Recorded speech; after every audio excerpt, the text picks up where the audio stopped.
Hi, shalom everyone. Not a video we planned to do over here today. Unfortunately, reports over the last few hours of that there was unfortunately a shooting at a Hanukkah celebration in Sydney. I'm just looking at Arutz Sheva, Israel National News at the moment.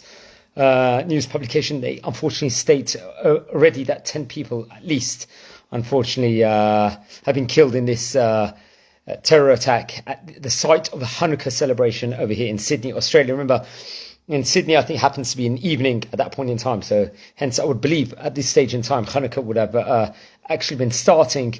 It happened in Sydney, in Australia. I think the Arutz Sheva News article over here is quoting Sky News Australia within regards to it. Apparently it happened on the Bondi beach, where it states over here on Arutz Sheva, 2,000 people were gathered to attend this the Hanukkah celebration in of its own right. They will quote the Daily Mail reporting that eyewitnesses claimed that it was two individuals that were wearing black that were firing these weapons in of itself.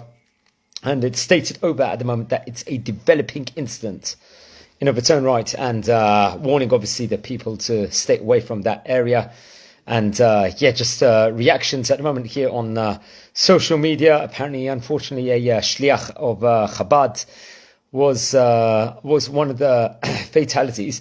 It's reported over, I think it was called event Hanukkah by the Sea, and it was near, I think, a playground of all sorts, and it was meant to be like various activities for all different ages. I think connected to the Chabad of Bondi, that specific area. Remember, we've got a lot of friends personally all over the world in the Chabad movement. We filmed with various Chabad rabbis in this channel already. I think we've had the honor of filming with probably at least 5 or 10 rabbis also. So unfortunately, we are all absolutely devastated. All the community over the world. I think it's quoted over here on Arutz Sheva that Gideon Sar, who's Israeli foreign minister, spoke with David Ossip, who's the president of the New South Wales Jewish Board of Deputies. And the minister Sa'ar, he expresses his shock over this incident over here and sought to convey support to the community during, obviously, this difficult time. I think the World Zionist Organization, the chairman happens to be Yaakov Hagoel. He stated in response to this incident, the series of attacks around the world is shocking. It reminds us of the dark periods in history. Unfortunately, we're coming into a festival of light, but unfortunately, a lot of dark has come very much this morning in of itself. And many would cite October the 7th, that unfortunately, not just against the state of Israel, but it's the Jewish communities all over the world. The World Zionist Organization, it's quote, will continue to stand by the Jewish community in Sydney and other Jewish communities around the world, supporting them in every way, calling on the Australian government to take a firm stance against any anti-Semitism, and they're hopefully confident that they will take obviously much stronger messages. We know what happened, unfortunately, after Yom Kippur. We came to the horrific news what happened in the Heaton Park synagogue at that stage in time, and it's just very devastating and very horrific at the moment to actually hear this news this morning. I was actually listening, I think, at one stage in time I was listening at that point in time in my car, and they were talking about something happened in Australia.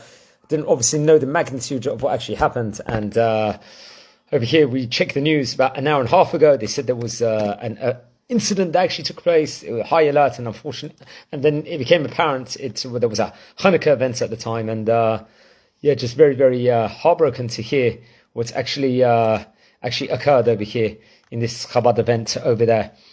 And I think I don't want to state over what's happened, but I think that unfortunately there were many injuries, and there was a number of fatalities also. We're not too sure. They quote over Yeshiva World News, will actually quote over someone named Chaim Levy, quoting Ynet, who was at the scene with his children during this massacre, let's just say. It was an event organized by Chabad on the beach, and 400 people at least came to light the first candle because it's the first day of Hanukkah. As every single year, suddenly there was explosions, and the people didn't know what it was. He grabbed his son, he hid behind the car until the shooting stopped, and then ran to the car. And his wife and daughter ran to another place without shoes. They fled. They had to leave strollers and bags there, and they were in shock. Seemingly they were okay, thank God, in of itself. And many people were there, but very. I think also, unfortunately, we can see a picture over here of someone that was injured at the event holding a tzitzit, which was blood stained also over there. So yeah, very, very upsetting. It's devastating, and we're all very, very sad over here in Israel. And we should all do a lot of tefillot, say a lot of tehillim for the people that are in Australia that have been affected by this, and all hearts broken about this news. And Be'ez Hashem, we're just going to see good news just coming from all over the world. This is really, really devastating, and it's happening all over the world at the moment. Unfortunately, we saw it in England, and some will say that it was in England, I think only a week before they recognised the Palestinian state. That's saying one state over, and Australia also did similar to what England did. So, I think Naftali Bennett has come up immediately and spoken, the former Prime Minister, how horrified he is. And he says, these are what's actually happening because of the actions of many of the governments and so on and so forth. But the best thing we can do in the meantime is to do acts of kindness, just do things, keep mitzvot, say tehillim at the moment. And let's just hope for a safe world for all of us, not just for Am Yisrael, but safety all over the world. And just my heart and messages for everyone, unfortunately, that's been affected. And let's just try and do extra. And what we do is, tonight is the first night of Hanukkah. We do not shy away. We celebrate with extraness with it. So we do more stuff this Hanukkah tonight in the memory of what's happened, and in the schut of people to have a refuah shlema, and to make everyone better, and make sure these incidents are not happening again. So wishing everyone, hopefully it's going to be a safe and happy Hanukkah to everybody, and just blessings all over the world. We're not going to hear any bad news. It's just going to be a besorot tovot.